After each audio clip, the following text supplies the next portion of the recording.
Iya, assalamualaikum Bapak. Waalaikumsalam.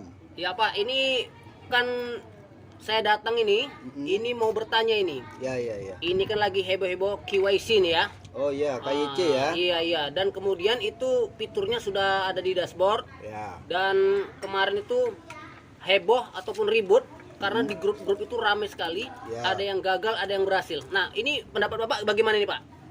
Jadi gini, jadi kalau soal KYC itu kan sebenarnya kita udah nggak perlu khawatir nih. Ya, KYC itu fiturnya sudah ada di Pi Browser. Jadi ketika nanti misalnya kita mau melakukan KYC, kalau dari pengamatan kita sih sepertinya pada waktu KYC itu kita nggak usah takut karena mungkin kena hanya 2 hari 3 hari, nggak, karena itu ada rentang waktu yang cukup lama ya, kurang lebih 1 bulan itu. Jadi karena fiturnya sudah ada, fitur KYC-nya itu di Pi Browser sudah ada, jadi sepertinya sih kapan saja boleh ya. Nah, yang paling penting kan kita harus mempersiapkan ya. Kalau dari dari cara melakukan KYC itu yang pertama KTP ya. Itu KTP itu ternyata KTP-nya harus depan dan belakang. Kemudian mengisi nama ya. Nama itu ada format nama depan, nama belakang. Nah, sekarang kita satu persatu perjelas dulu. Untuk nama ya, nama itu karena dia formatnya depan dan belakang. Terus pertanyaannya, bagaimana kalau misalnya ini nama saya cuma satu digit, misalnya namanya cuma Herman gitu ya. Maka pastikan pengisian di form yang pertama itu Herman, kemudian untuk yang di belakangnya, karena di situ ada yang namanya kayak dia first name, kemudian last name gitu ya. Jadi depan belakang, belakang depan gitu. Kalau cuma 1 digit nama kalian contohnya Herman, maka depan Herman, belakang Herman. Terus bagaimana kalau 2 digit? Ya 2 digit udah pas sekali. Misalnya Herman Susanto, ya tulis saja di depannya Herman, belakangnya Susanto, itu pas. Terus bagaimana kalau misalnya namanya 3 digit? Ya misalnya Herman Susanto Abdi, contoh kan gitu.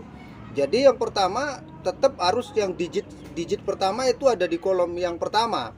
Jadi tuliskan Herman di kolom pertama, kemudian Susanto, kemudian ditambah dengan Abdi di belakangnya. Ya tetap menggunakan dua kolom itu ya untuk 3 digit nama ya, Herman, kemudian kolom kedua Susanto, Abdi ya, contoh seperti itu.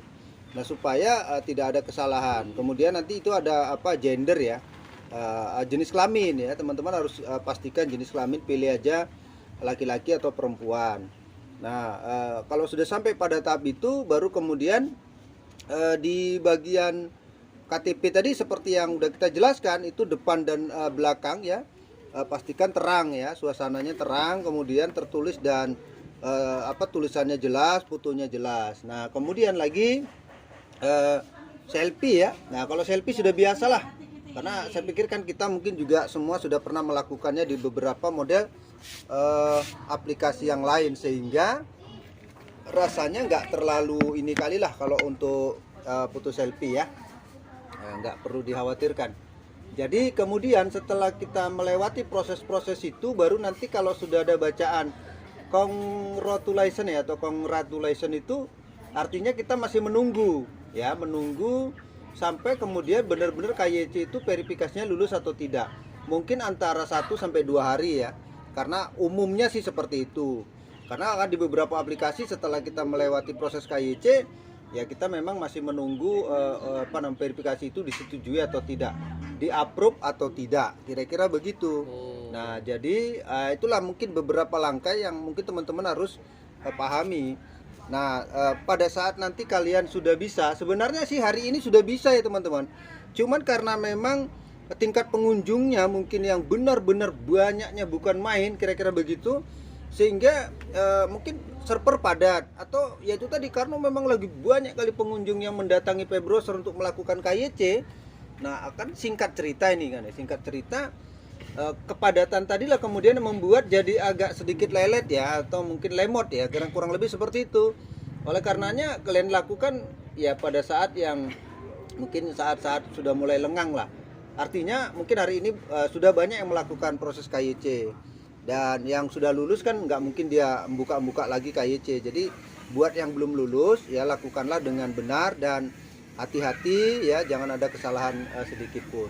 Nah, jadi kurang lebih seperti itu ya kawan-kawan semua, bagaimana cara kita tadi melakukan KYC ya. Oke. Jadi tahapan-tahapannya sudah ada. Oke, terima kasih Pak atas penjelasannya Pak.